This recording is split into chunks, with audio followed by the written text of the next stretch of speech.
Chair Gallagher, good morning, and members of the board. There's already been a lot of information, and thank you for the proclamation again for the work that is being done. But I'm going to step back and give you a report on a really big and long-term picture here. Your new fire administration team's now been in place for 6 months, and I'm very pleased to share this report that'll provide a vision of wildfire resiliency and share some thoughts on where we are today and how we can get there. I'm going to start my discussion today by jumping far into the future and share a vision on what I believe the future can and should look like. This is going to be based on a plan that I'm adopting from the National Fire Protection Association called Outthink Wildfire.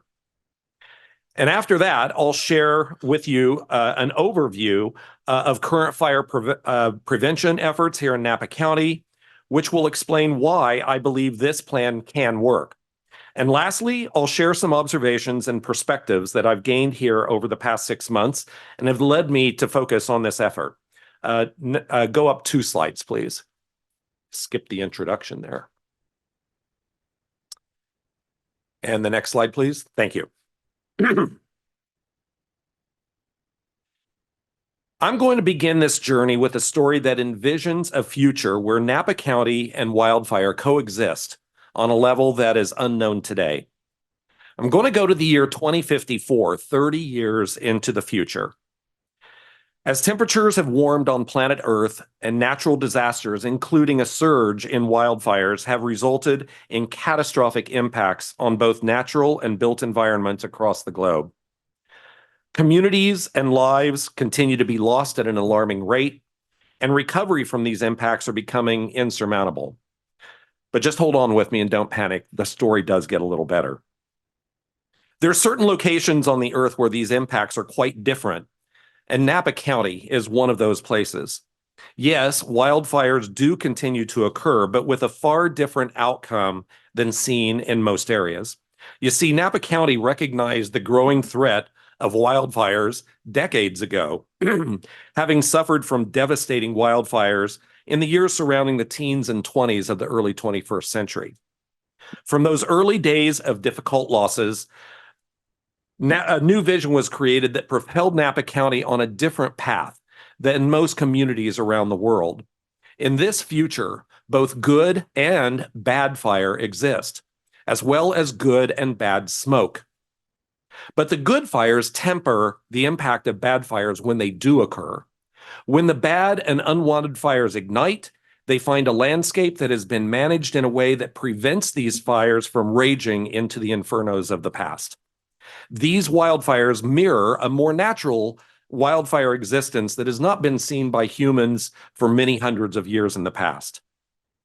The embers being thrown far ahead of the primary fire area by violent winds often find receptive fuel beds to ignite and continue expanding the growth of the fire. But vegetation management practices and ongoing maintenance efforts from the past several decades limits the ability of the fire to spread like fires did in the early 20th century. And more importantly, the embers bombard structures throughout the county, but few ignition sources are found on and around those structures. So yes, the fire can burn aggressively, but years of planning and hard work have directed the fire away from our neighborhoods, our structures, and our infrastructure. Now I'm going to paint a picture of what I hope to be a typical fire scenario in this future. A fire ignites, and almost immediately after ignition, remote tools identify the initial spark as an unwanted fire, and AI-driven predictive models leap into action. These models inform us where the fire is expected to spread, how intense the fire will become, and how fast it will reach structures in its path. They will automatically generate the safest evacuation route for individuals and provide automatic updates in the event that the initial routes become compromised in any way. Because some fires spread so quickly, some residents may be directed to safety shelters to take refuge until the main fire is passed, allowing emergency personnel to safely move them to a more remote location when it's safe. Most structures have smart technology built into them, integrated with initial fire notifications. These structures initiate a series of defensive actions to adjust pressure and minimize smoke damage, and a host of other active systems that may be deployed as needed to limit any chance of embers igniting the structures. Simultaneously, autonomous fire suppression resources respond while human firefighting resources begin to mobilize. The autonomous resources may help minimize the potential of an explosive growth of the fire, allowing more time for the public to successfully evacuate and take shelter. Fire prevention activities are linked to suppression resources, allowing AI-driven tactics to maximize suppression actions and sometimes turn those unwanted fires into beneficial resources. In this new world, all residents have become educated as fire prevention personnel, and they understand their role when ignitions occur. But decades of hard work have contributed to allowing fires to burn across the landscape while leaving homes, businesses, neighborhoods, and our communities intact. Far fewer people in Napa County experience the losses suffered in other areas. Damage to the natural and built environments are minimal, and recovery happens faster and with far less cost than in the past. And even before the fire is completely out, plans are already underway to prepare for the next inevitable wildfire event. So this is my very, very abbreviated vision for the future of Napa County as it relates to wildfires. There's many other details to discuss in this scenario, but for right now, let's turn back to today, May 7th, 2024. Next slide, please. I've just created what you might think is a fictional future for you to ponder. But the reality is that very much of the technology that you've just heard about is actually available today. Even though some of it may sound like science fiction, the pieces that are not readily available today are either currently in the planning stages or being designed on some level. And I'm quite confident that because of the speed of innovation today, there are many new ideas that cannot yet be imagined and will ultimately become a part of this future scenario. The question here is whether this future scenario can actually happen, and if so, how? We do have the ability to choose this path today, and in fact, many of the necessary components are already in place here in Napa County. But it does require a focused plan that will guide us from today through a successful future 30 years ahead. Next slide, please. This is the part of the report where I'm going to weave together my plan of how we get there, utilizing a combination of well-established plans from around the country and the world. The basis for my plan will be taken from the Outthink Wild campaign from NFPA, introduced 2 years ago by NFPA. In recognition of the growing impacts of wildfires, NFPA created Outthink Wildfire campaign as a call to end the destruction of our communities within 30 years. This comprehensive strategy was created to address America's wildfire crisis by establishing 5 tenets that must be supported by all levels of government, local, state, and federal. It is designed as a 30-year plan, recognizing the reality that some of these steps are not easy, nor can they be accomplished quickly. A 30-year plan allows for institutional and social change to adapt and embrace some of these changes, but will also allow for the difficult challenges of creating budgets and ongoing funding sources. Our discussion moving forward will focus on our role as a local government and what we can do to make this plan successful. And while my plan will primarily focus on Outthink Wildfire, there are several other plans from which I'll be drawing upon. These include goals from the National Cohesive Wildland Fire Management Strategy, the Fire Adapted Communities Network, the Community Planning Assistance for Wildfire, and the Wildfire Prepared Home Program created by the Insurance Institute for Business and Home Safety that we know as IBHS, and a number of others. In all cases, the most current scientific research will be included to ensure that we're employing the best science and technology and that can ensure success. Collectively, these plans boil down to the 5 essential elements outlined in Outthink Wildfire, and I'll go through them one by one. Number 1, require all homes and businesses in the wildland urban interface areas or the WUI areas to be ignition resistant. The data that we have collected from structures impacted by wildfires over the past 10 years here in California reveal that up to 90% of every structure that is ignited by a wildfire today is caused by embers. And the evidence is very clear. Structures either meet the requirements for ignition or they don't. Our goal has to be to eliminate those ignition vulnerabilities. Number 2, current codes and standards as well as sound land use practices must be in use and enforced. As a local jurisdiction, we have the luxury of choosing codes that may exceed minimum standards. Yet they must be viewed through the lens of current and future science and technology and merged with ever-changing fire behavioral impacts. We cannot allow our past to dictate our movement into the future. Number 3, fire departments for communities in the WUI must be prepared to respond safely and effectively to wildfires. Now, this is one area that Napa County is already well positioned. But improvements must continue to be made over time, along with even stronger integration with prevention activities and the public. Number 4, government must increase resources for vegetative fuel management. And again, Napa County is well ahead of most places and well positioned on this element. While significant resources have already been expended, more is still needed. Now, immediately following this presentation, we will be providing you an update on the BRIC grant, which is now positioned to provide a great deal of prevention activities over the next 3 to 5 years. But ongoing maintenance funding must also be secured, and we can use this time frame during the BRIC grant to secure a collaborative funding source across the county for long-term prevention work. And number 5, the public must understand their role and take action in reducing wildfire risk.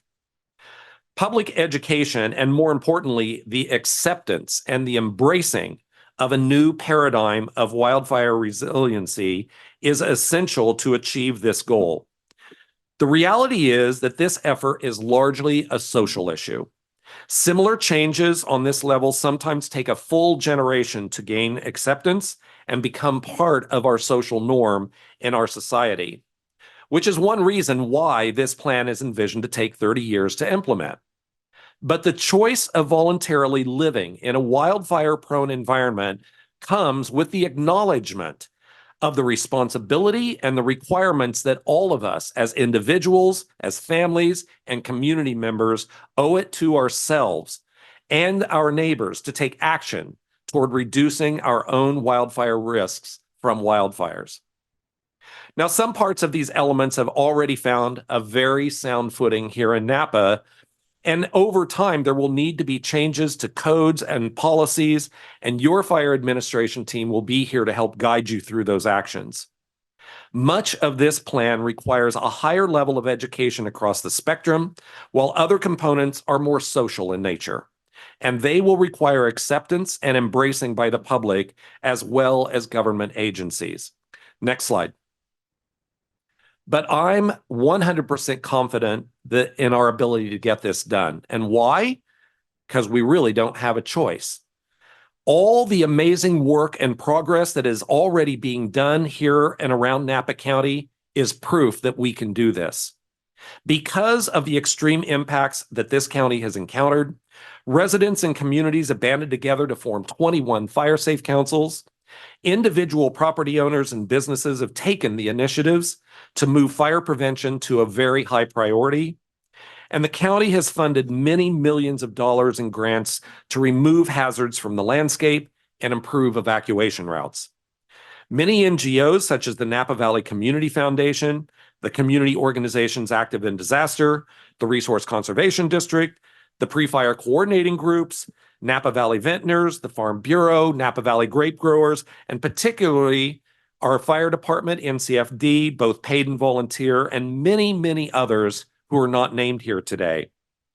But arguably, a huge thanks goes to the Napa Community Firewise Foundation, who has helped it create a hub for all of this activity to circulate and have spearheaded many of the grant activities to completion. They've created the first countywide fire CWPP with long-term plans and have provided leadership from which our new plan will evolve. Next slide, please. Now, before I answer your questions, I'd like to offer a few observations on behalf of your fire administration team. Before I go on, myself and J.R. Rogers have been here for only 6 short months. And before I go any further, I have to recognize J.R., who will be presenting the BRIC grant program for you, for the incredible amount of work and support that he has brought to this team.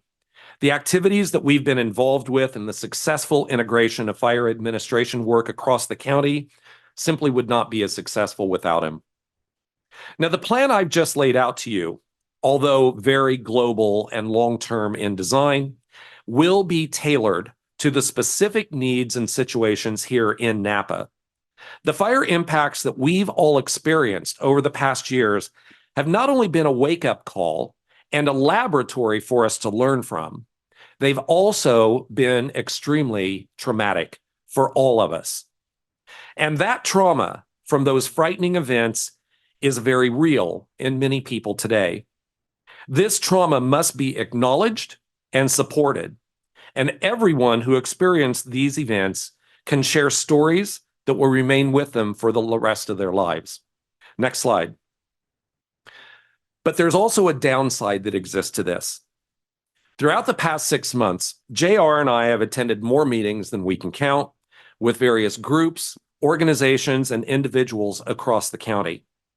Our purpose was to introduce ourselves and our new roles, but also to listen to people and understand what fire resiliency looks like to them and how we can be part of that solution. These conversations have provided us with an enormous amount of information that will help shape our plan moving forward.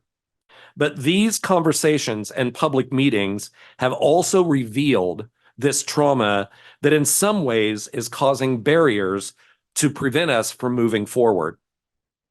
Often, these conversations have involved looking backwards at what happened in the past. These huge monster firestorms feel overwhelming, and there's almost a tangible resignation in many people that they're just simply too big and that there's very little that we can do about it. I've had so many conversations with people about the little things that can be done that have been proven to be successful in reducing the risk of structure ignitions. Yet some people simply can't accept the idea that these simple little steps can really have any impact on that huge monster firestorm that they experienced. It is imperative that we change the conversation that we're having about wildfires today, and we have to ask different questions. Learning from the past and applying those lessons to our future is important and necessary. Yet we cannot allow the trauma to monopolize our future vision of living cohesively with fire. Our lessons learned teach us that wildfire risks are growing, but the conversations should not focus on how risky a place or a project might be, but recognize that risk and address it appropriately. And this involves looking at the totality of wildfire risk. Our successful solutions will require that we address a long list of items that must be accounted for in total and not focus on any single item out of that list. And we all know how to do this today. Next slide. All of this combined defines the massive lift that must occur in public education to help everyone better understand wildfires today and in the future. Knowing what to do and how to do it will finally allow us to move away from the past trauma and focus on the future. We can have a future relationship with wildfire that we can control. We're the ones who've chosen to live in a wildfire-prone environment. And as we've said before and I'll say it again, the future of wildfires in this environment are only predicted to get worse. But the impacts from those wildfires don't have to. And that choice is up to us. This plan can help us reach that successful future, and your fire administration team is going to be here to help guide you down that path. I want to thank you for your time and attention, and I welcome any questions you may have.